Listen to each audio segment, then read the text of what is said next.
Hello guys hello guys welcome to our YouTube channel आनेटिन भी। तो फ्रेंड्स बर्तमान एक्चुअली संध्या ହେଇଗଲାଣି संध्या ମାନେ କେତେଟା 4:30 ହେଇଗଲାଣି।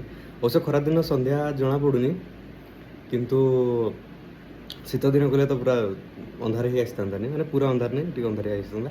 ବାକି ଇଣ୍ଟରେଷ୍ଟିଂ କଥା ହେଲା ଏଇଟା ଯେ ମୁଁ ବ୍ୟାକ୍ କ୍ୟାମେରା କରିକି ଦେଖାଉଛି ଆପଣଙ୍କୁ କ'ଣ ହେଇଛି ଇଣ୍ଟରେଷ୍ଟିଂ କଥା ମୁଁ ସେଇଟା କହୁଛି ଆପଣଙ୍କୁ। ଇଣ୍ଟରେଷ୍ଟିଂ କଥା ଏଇଟା ଦେଖନ୍ତୁ ଆଉ ଏଇଟା ହେଉଛି ଯଦି ଦେଖିକି ଜାଣିପାରୁଥିବେ ଏପଟେ ଅଛି ଛତୁଆ ଛତୁଆ ମୁଁ ଖାଉଛି ଆକ୍ଚୁଆଲି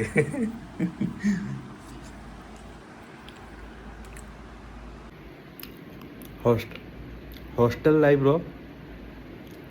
ମାନେ one of the best breakfast snacks. ମୁଁ ତ ରାତି 2:30 ବେଳେ ବି ଧରାଯାଉ ଉଠିବି 3ଟା ବେଳେ ଉଠିବି ମୋତେ ଭୋକ ଲାଗୁଥିବ ତାହେଲେ ଛତୁଆଟା ତ କମନ୍। ଛତୁଆ ଟିକେ ପାଣିରେ ଭିଜେଇ ଦିଅ ଛତୁଆ ଟିକେ ଖାଇଦିଅ ରେଡ଼ି। ଆଉ ଆକ୍ଚୁଆଲି କିଛି ଦିନ ପୂର୍ବରୁ 2-3 ଦିନ କେତେ ଟିକେ ପିଜ୍ଜା ଗୋଟେ ଦୁଇଟା ଖାଇଦେଲି ଯେ ଆଉ ଏସବୁ ଖାଇବାରେ ମନ ଲାଗୁନଥିଲା। ତାପରେ ଯେତେବେଳେ ପିଜ୍ଜା କିଣିବା ପାଇଁ ପଇସା ନହେଲା ତାପରେ ଏ କୁହନ୍ତି ନା କି ଢମଣା ବୁଲି ବୁଲି ସେଇ ଘର ଅଗଣା ଲାଷ୍ଟରେ ବ୍ୟାଗ୍ଟା ଖୋଜିଲା ପରେ ଛତୁଆ ମିଳିଲା। ଯଦି ଛତୁଆ ମିଳିଲା ମାନେ ମୁଁ କହିଲି ଟିକେ ଟ୍ରାଏ କରି ଦେଖିବା ବହୁତ ଦିନ ପରେ କହିକି ତାପରେ ଆଉ ଥରେ ପାଣି ଟିକେ ଦେଇକି ଖାଇଲି ଭଲ ଲାଗିଲା ଟିକେ। ଆଉ ଥରେ କହିଲି ଚାଲ ସେ କହିଲା ଭଳିଆ ମାନେ ଯିଏ ଛତୁଆଟା ଗୋଟେ ଏମିତି ଜିନିଷ ଯେଉଁଟାକି ମାନେ ସେ ତା ସାଇଡ଼୍ରୁ ତୁମକୁ ଭଲ ପାଉଛି ମାନେ ୱାନ୍ ସାଇଡ଼େଡ଼ ଲଭ୍।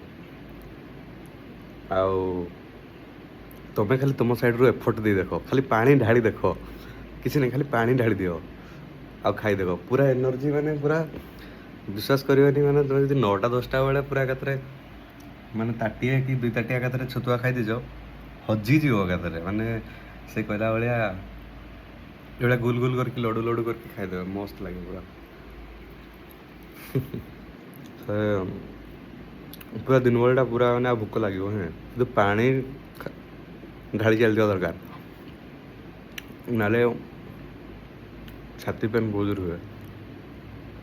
ହଜମ ହେବା ପାଇଁ ପାଣି ରିକ୍ୱାର୍ଡ଼ କରେ ନା ଏଇଟା ଜିନିଷଟା ତିଆରି ହେଇଛି ହିଁ ସେସବୁ ଜିନିଷରେ ଆମର ସୁଲା ଗୁଡ଼ ତାପରେ ଆଉ ଏଠି କ'ଣ ମିଶିଛି ଗହମ ଫହମ କ'ଣ ମିଶିଥିବ ଆଉ ମକା ଫକା।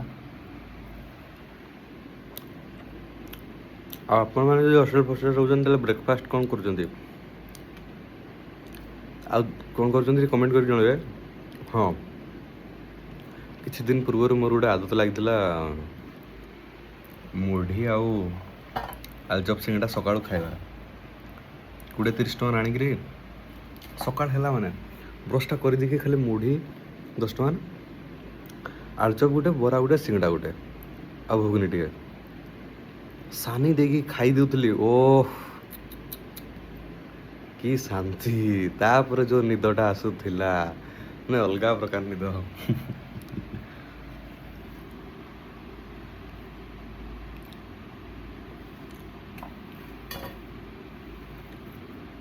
ନାଇଁ କିନ୍ତୁ ଆକ୍ଚୁଆଲିରେ ଓଡ଼ିଶା ଗଭର୍ଣ୍ଣମେଣ୍ଟକୁ ଧନ୍ୟବାଦ ଦିଆଯିବ ଯେ ଯାହା ହଉ ଛତୁଆ ଭଳିଆ ଗୋଟେ ଜିନିଷଟା ବନେଇଛ ଆକ୍ଚୁଆଲି।